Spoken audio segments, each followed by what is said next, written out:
బీజేపీలో అన్ని తానై నడిపిస్తున్న ప్రధాని మోదీ తర్వాత ఆయన రాజకీయ వారసత్వాన్ని కొనసాగించేది ఎవరు? ఎప్పటినుంచో బీజేపీనే కాదు, రాజకీయ వర్గాల్లోనూ అత్యంత ఆసక్తి రేపుతున్న ప్రశ్న ఇది. అయితే ఇప్పుడు ఆ ఆసక్తి ఇంకా ఎక్కువైపోయింది. దానికి కారణం వచ్చే సంవత్సరం అంటే 2025కి మోదీకి 75 సంవత్సరాలు నిండుతాయి. 75 ఏళ్లు నిండిన వారు పదవి విరమణ పొందుతారనే నిబంధనను 2014లో మోదీనే తెచ్చారు.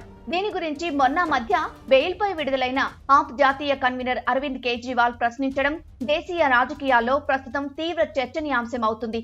అలానే ప్రధాని మోదీపై ప్రజల్లో అసంతృప్తి పెరుగుతున్నదని, దీంతో మోదీ వారసుడు ఎవరన్న దానిపై బీజేపీలోనూ పెద్ద ఎత్తున చర్చ మొదలైందని British weekly magazine the Economist elections ఫలితాలకు ముందు ఓ ప్రత్యేక కథనంలో పేర్కొంది. మోదీ వల్ల బీజేపీకి ఓ రకంగా నష్టమేనని పేర్కొన్న వార్తాపత్రిక దానికి గల కారణాలను వివరించింది. అలానే గత ఎన్నికల్లో 400 సీట్ల మార్కును దాటాలన్న బీజేపీ కల చెదిరిపోయింది. దీంతో ఎన్నికల అనంతరం బీజేపీలో వారసుడి గురించి చర్చ జరుగుతోంది. ఇవన్నీ బేరీజు వేసుకుని 75 ఏళ్లు నిండాక మోదీ దిగిపోతారా, లేక ఆ నియమాన్ని అతిక్రమించి ప్రధానిగానే కొనసాగుతారా? ఆయన తర్వాత బీజేపీని నడిపించే రథసారథి ఎవరు అనే అంశాలపై మా ఓల్గా న్యూస్ విశ్లేషణ. 75 ఏళ్లు నిండిన వారు పదవి విరమణ చేయాలని ప్రధాని మోదీ 2014లోనే చెప్పారు. దానికి తగ్గట్లు బీజేపీ సీనియర్లు ఎల్కే అద్వానీ, మురళీ మనోహర్ జోషి, సుమిత్రా మహాజన్ ను వయసు ప్రాతిపదికన బలవంతంగా పక్కన పెట్టారు. మరి మోదీ విషయంలో ఈ సాంప్రదాయం కొనసాగకపోవచ్చు. దానికి అమిత్ షా మాటలే సాక్ష్యం. 75 ఏళ్లు నిండిన తర్వాత నరేంద్ర మోదీ ప్రధానిగా కొనసాగకూడదని బీజేపీ రాజ్యాంగంలో ఎక్కడా రాయలేదని, తదుపరి 10 ఏళ్లు కూడా ప్రధానిగా నరేంద్ర మోదీనే కొనసాగుతారని ఆయన చెప్పుకొచ్చారు. అయితే ఒకవేళ మోదీ దిగిపోయే పరిస్థితి వస్తే ఆయన తర్వాతి వారసుని నిర్ణయించడం అంత సులువేమీ కాదు. ఎందుకంటే బీజేపీ నాయకత్వంతో పాటు ఆర్ఎస్ఎస్, బీజేపీకి నిధులు సమకూరుస్తున్న బిజినెస్ కమ్యూనిటీని కూడా ఆ పార్టీ పెద్దలు ఈ విషయంపై సంప్రదింపులు జరపాల్సి ఉంటుంది. ముఖ్యంగా ఇక్కడ సంఘ్ పాత్ర చాలా కీలకం. ఎందుకంటే బీజేపీ బలహీనమైనప్పుడు పార్టీలో సంఘ్ పాత్ర పెరుగుతుందన్నది జగమెరిగిన సత్యం. ప్రస్తుతానికి మోదీ వారసులుగా రేసులో ముందు వరుసలో ఉంది అమిత్ షా, యోగి. మోదీ వారసుడిగా రేసులో అమిత్ షా ముందుంటారు. అమిత్ షా 1980ల నుంచే మోదీకి నమ్మకస్తుడు, మిత్రుడు, రాజకీయ వ్యూహకర్త. ప్రస్తుతం బీజేపీలో నంబర్ 2 స్థానంలో ఉన్నారు. పార్టీలో ఆయన అనుచరులు, నమ్మకస్తులు, కోకొల్లలు, అధినాయకత్వం మద్దతు కూడా ఎక్కువగా అమిత్ షాకే ఉంది. మోదీ కూడా తన వారసుడిగా షానే ప్రతిపాదిస్తారు. అయితే అమిత్ షాకు ప్రజల్లో చరిష్మా మాత్రం అంతగా చెప్పుకోదగ్గ స్థాయిలో లేదు. ఆయనకు పార్టీలో ఎదురు లేదు, కానీ కార్యకర్తలు, సంఘ్ నుండి మాత్రం అభ్యంతరాలు రావడం ఖాయం.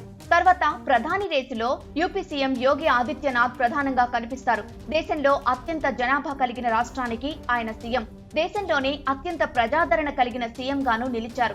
పైగా హిందూ మఠాధిపతి. మోదీ తరువాత ప్రధాని కావాలని బీజేపీ కార్యకర్తలు ఎక్కువగా కోరుకునేది ఆయన్నే. సంఘ్ సపోర్ట్ కూడా ఆయనకే ఉంటుంది. కానీ ఆదిత్యనాథ్ కు ఆర్ఎస్ఎస్ నుంచి మంచి సపోర్ట్ ఉన్నప్పటికీ బీజేపీలో ఆయన్ని వ్యతిరేకించేవాడు కూడా ఎక్కువే. అలాగే అమిత్ షాకు ఉన్నట్టు యోగికి ఎకనామిక్ మేనేజ్మెంట్, పొలిటికల్ మేనేజ్మెంట్ అంతగా లేనట్లు చెప్తారు. అయితే దీన్ని అధిగమించేందుకు యోగి తన ప్రయత్నాల్ని ముమ్మరం చేస్తున్నారు కూడా. ఇలా యోగి, షాల మధ్య మోడీ తర్వాతి స్థానం కోసం హోరాహోరీ పోటీ నెలకొంది. దీంతో ప్రస్తుతం షా, యోగి మధ్య లోపల ఒక వార్ నడుస్తున్నట్లు అయింది.